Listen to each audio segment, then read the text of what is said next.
Television और film में मुनफरिद किरदार अदा करने वाली खूबरू अदाकारा सजल अली की एक बार फिर धमाकेदार एंट्री।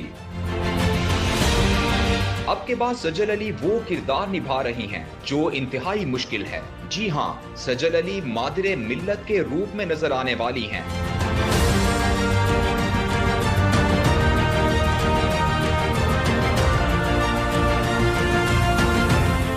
वेब सीरीज की मुनफरिद कहानी में सजल अली ने फातिमा जिन्ना का किरदार निभाया है। 3 सीजन पर मुश्तमिल सीरीज का हर सीजन 15 अक़सात पर मुश्तमिल होगा। सीरीज की पहली किस्त रवा माह 14 अगस्त को रिलीज किए जाने का इम्कान है। ताहम सजल अली को देखने के लिए आपको सीजन 3 का करना होगा इंतजार।